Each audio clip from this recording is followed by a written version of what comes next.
Here we are, and it's time to talk about my story again.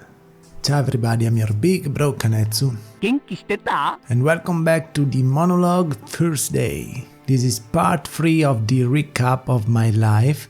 You can find the other episodes linked up here or in the description. It will make more sense if you start from the beginning. Anyway, after I left the army, I started to feel a bit down. The relationship with my pals wasn't something I was particularly enjoying anymore. After all, it was mostly clubbing and drinking. I honestly don't know how I was.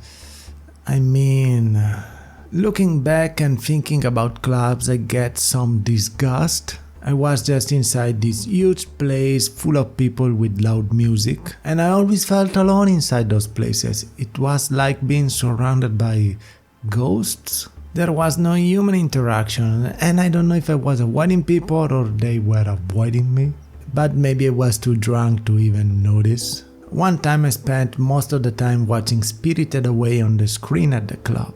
Just watching it because there was the club music playing, but that's just how much interesting the club was to me.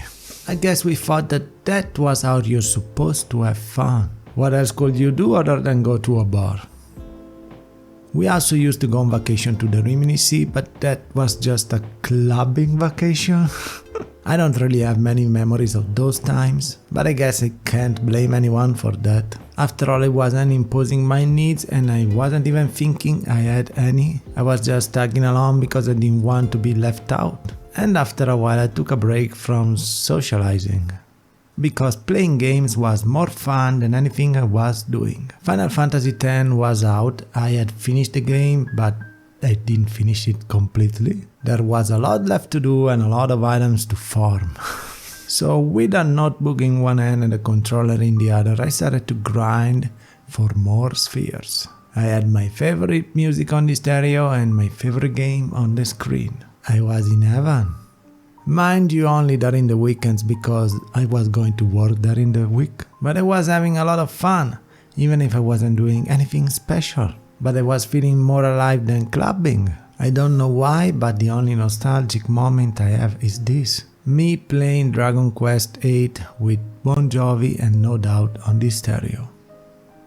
And this is when I was 21 years old. Most people are nostalgic of when they are 10 or 8, when I don't even remember those times. I guess it's a sign that I was destined to be late on everything. But when you don't go out for weeks and none of your friends try to reach you, it starts to hurt. And I guess that for a while I just stopped living. The place where I was going to work had to shut down, so I was home for some months until I was able to go work with my brother-in-law. And I don't know why, but after a while my mind is like it reboots and living life is a bit different. Or it's more like a level up than a reboot. But then we go on vacation again. But this time we're going out with the guys from the younger generation too.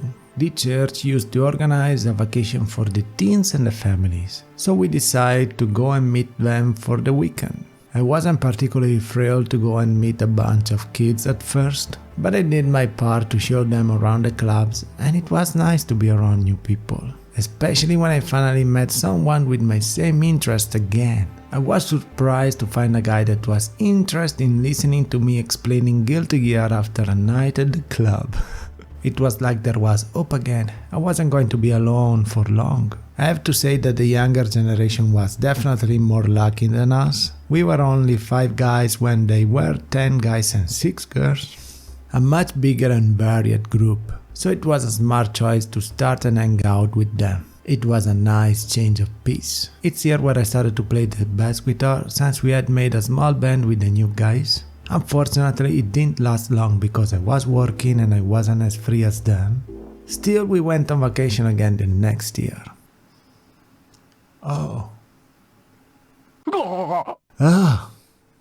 There was the tracking thing on my head. I'm sorry, I didn't notice. It was just concentrated on making the video.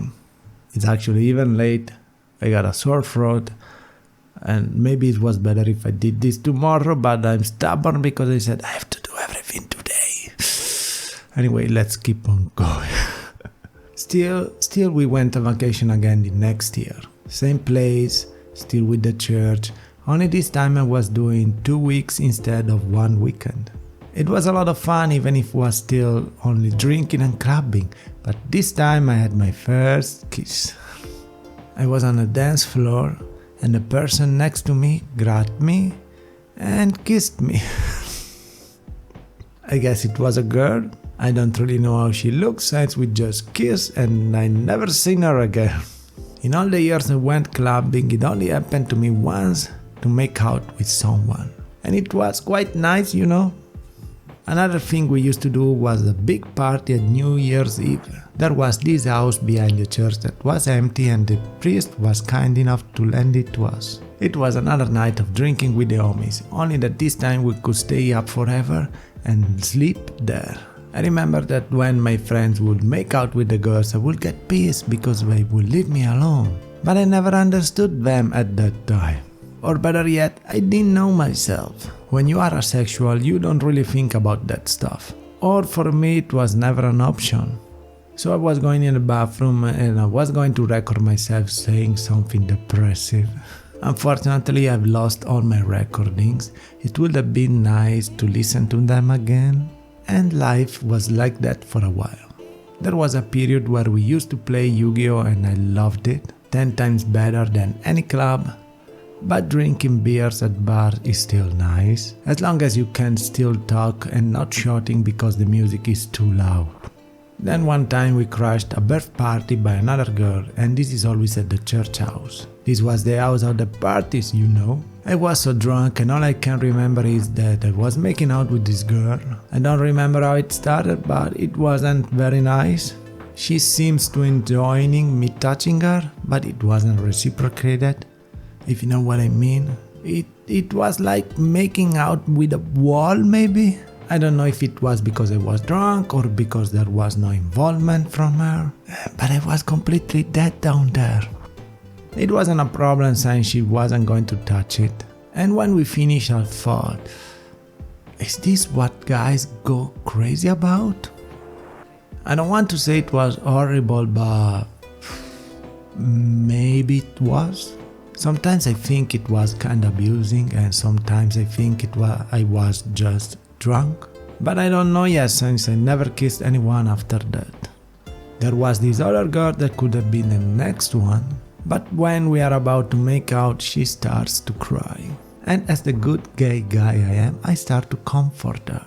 Turns out she has feeling for another guy and I tell her to go to him. I simply can't do anything with anyone if they are not into me first. And you might ask yourself why the gay guy has only experience with girls. Being gay for me at that time, it wasn't really on my map. I was just doing what everybody was doing. And maybe that's why I never had any success, because I was trying to go with someone without feeling any attraction for them. I never liked girls and I never asked myself if I liked them. I remember when my friends would comment on a good-looking girl and I wasn't even able to see her. But I also wasn't strongly attracted to boys either.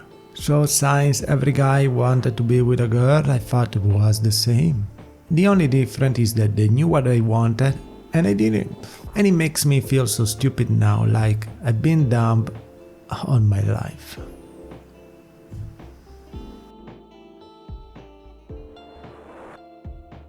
I guess I can wrap it here for this time. Leave a like if you like the video and subscribe if you like me. And thank you so much for watching, and remember that I'm proud of you and I believe in you, and I'll see you in the next video. Ciao.